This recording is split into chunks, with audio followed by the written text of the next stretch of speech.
Bon, salut à tous, bienvenue à l'Enduro Family. Aujourd'hui on va faire un petit upgrade, un truc tout bête, tout simple. Rien de bien compliqué, mais en fait le système de visualisation du niveau d'huile sur les KTM, la majorité beaucoup long, c'est pas très génial en fait au niveau enduro. Ce qu'on peut voir sur celui-ci, alors c'est certainement une copie chinoise parce que c'est assez particulier. Il blanchit. Il est vraiment blanchi, donc le niveau d'huile on n'y voit plus rien en fait.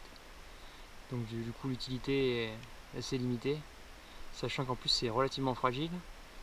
D'ailleurs celui-ci c'est carrément ouvert là. C'est carrément ouvert. On peut le voir là.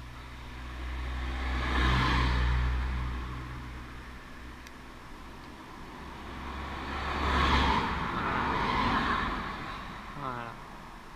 Il est carrément attaqué par l'huile. Donc mauvaise qualité de polypropylène, ça attaque sévère là. Donc il a blanchi apparemment dans un premier temps, puis maintenant ça l'a attaqué, il est carrément fissuré là. Donc on a eu de la chance de ne pas perdre de l'huile durant les sessions en forêt. Ça aurait pu être gênant quand même. Voilà, donc on va remplacer ça par un truc vraiment efficace et solide. Ça. Voilà. En alu, anodisé. Qui du coup voilà, sera beaucoup plus solide. Ce qu'on veut surtout c'est pas perdre de l'huile en route. Parce que ça, là, si on fait une chute, si un caillou vient taper là, le bouchon se pète. Sachant que déjà il a tendance à se péter tout seul. Du coup on se retrouve à éparpiller l'huile dans la forêt un peu partout. Et voilà, moteur pété, on a tout gagné. Donc voilà, on va remplacer ça.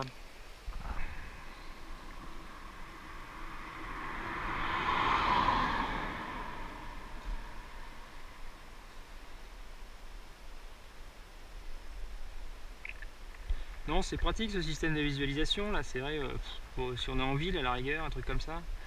Mais sur des motos qui font de l'enduro, qui tapent par terre, qui prennent des cailloux, une projection là juste sur la roue avant, là, un caillou qui part sur la roue avant, qui pète ça, on s'en rend même pas compte, on vide la boîte et on passe tout à travers. Donc ça n'a pas d'intérêt. Donc on va améliorer ça et mettre quelque chose de plus fiable. Ah, voilà.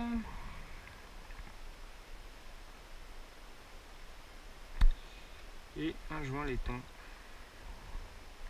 Notre petit truc, tant qu'on y est, la contenance d'origine est prévue à 0,3. On vous conseille vivement de mettre 0,35. 0,35, 0,3 c'est vraiment trop léger. Vu la vivacité du moulin, il vaut mieux quand même lui mettre 0,35 que ça trempe un peu plus dans l'huile. Parce qu'avec les projections, la force centrifuge, on se retrouve avec pas mal d'huile quand même qui est sur les parois. Et vaut mieux lui en mettre un petit peu plus sur la KTM 65 SX. Donc on lui en mettra, nous on lui mettra 0,350. Ça sera bien mieux. Toujours pareil pour augmenter la fiabilité. Et un beau petit bouchon comme ça qui pourra se prendre des cailloux et qui ne viendra pas nous embêter.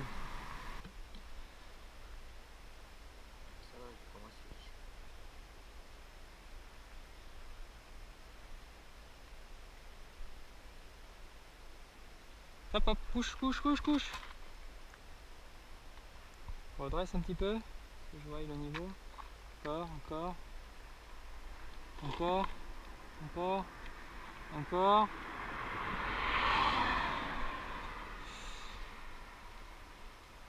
Ça faisait combien ça? 1 litre.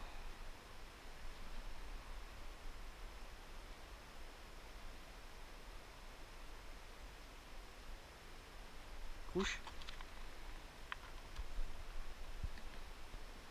Je lève. On redresse tout doucement.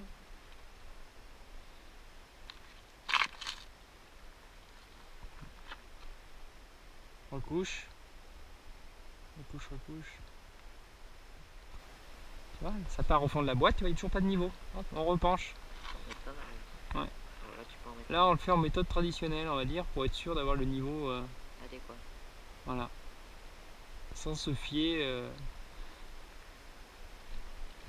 aux inscriptions en fait et au dosage préconisé.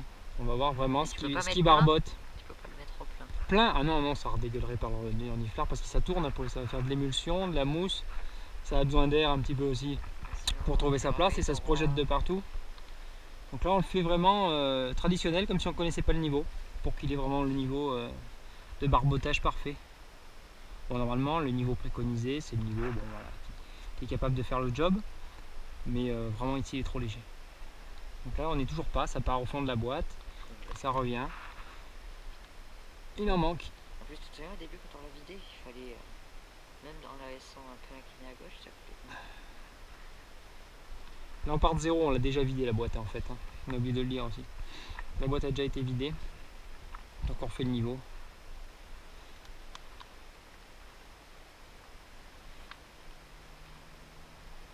Ça y est, on arrive à fleur. Top, bascule. Là, on arrive apparemment à fleur. Donc, les vidanges, pour ceux que ça intéresse. On l'a déjà fait ici. Ici, voilà, voilà. Donc là nous on l'a déjà vidangé, j'avais remis, j'attendais plus que le bouchon pour pouvoir remettre à niveau. C'est pour ça qu'on n'a pas fait la vidange là. Remets droit tout doucement, tout doucement. Vas-y, on va essayer de montrer ça. Top. Là le niveau arrive, top, top, rester droit. Là le niveau arrive, hop, on repart là-bas. Voilà. Donc là on est à niveau. Donc à la base normalement on en met milieu du viseur en fait, là ici. Pour ça fait le bouchon, on est censé voir le niveau d'huile, c'est vraiment le minimum. Normalement là on est censé être à 0,3. Après 0,35 on recouvre au-dessus. Donc là moi je vais en rajouter plus pour recouvrir tout ça à vue de nez, puisque je sais que là déjà de toute façon j'ai quasiment déjà mes 0,30. Voilà. Sinon après avec une mesure doseuse à 0,350, on met 0,350 dans sa doseuse, on met directement là-dedans et on est sûr d'avoir son niveau qui est bon. Alors je vais remettre parce que je veux bien sûr.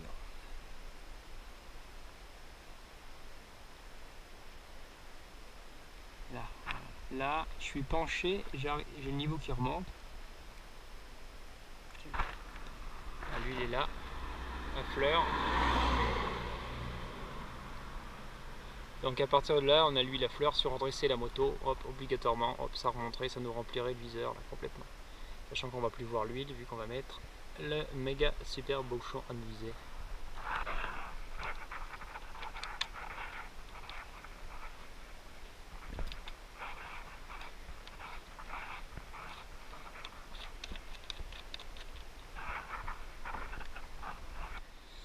Voilà, petit coup de clé de 19 et c'est reparti pour la route. Bon, on va pas serrer comme un fou. Hein. En général, on était en portée. Là, on est en portée. Là, on met un huitième. Petit huitième de tour. Voilà. Et on y est. Alors, on met la huile, le bouchon d'huile.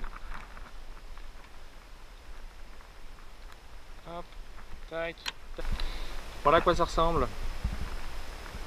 Comme ça on a amélioré la fiabilité du système. Nettement mieux comme ça. On peut y aller maintenant pour encaisser des chocs.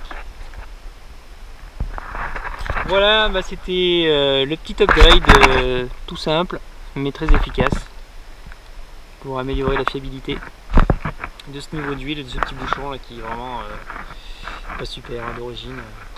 C'est pas top du tout. Surtout bon celui-là il est vraiment abîmé. Donc je sais pas, voilà. Certainement une copie chinoise parce que j'ose pas imaginer que KTM utilise des mauvaises qualités de polypropylène comme ça. Mais voilà. Alors à tous, salut à tous et puis à la prochaine. Et puis n'oubliez pas un petit like pour plus de tutos et puis abonnez-vous. Et tchuss!